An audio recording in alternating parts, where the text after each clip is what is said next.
Hi guys, for today's video tayo ay gagawa ng ating dishwashing liquid.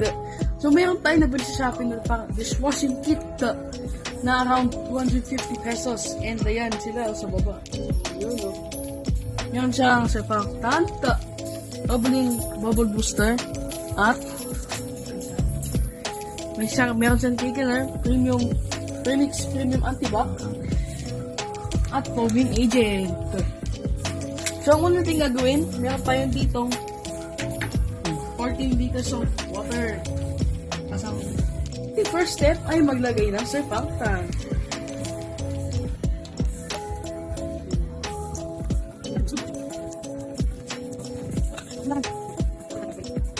Ang next natin ilalagay ay ang foaming agent. Tapos,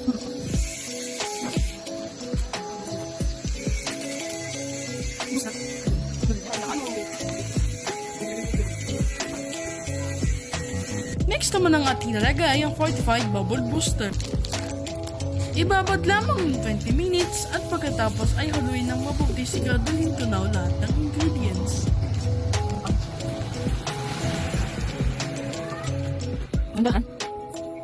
Next naman nalagay ang premix.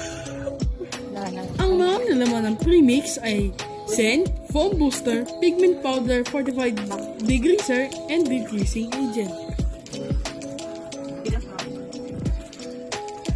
Ito naman ang thickener. Paunti-unti na ibuhos ang thickener habang hinahalo ito ng sobrang bagal hanggang sa maubos at matunaw ito. Pag siguradong tunaw na ang thickener, takpan at ipahinga ng 24 hours ang mixture.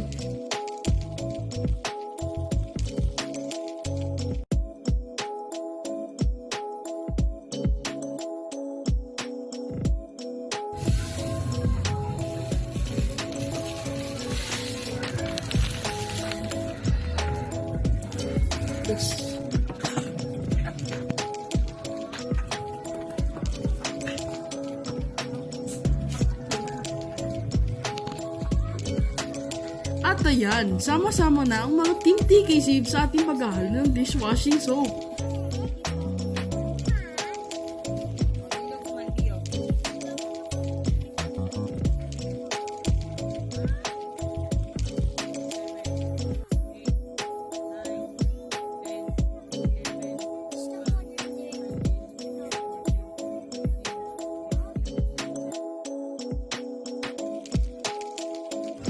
Pagkatapos na isang araw o 24 oras, haluin lang natin sila mabagal at isasana natin sa buti.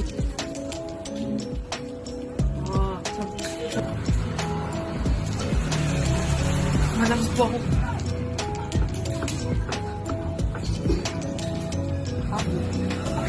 Ngayon, isasana natin sa buti.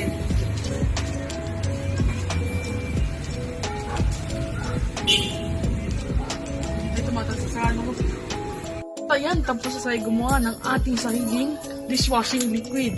At kung bago ka sa aking channel, mag-like and subscribe ka na. Bye-bye!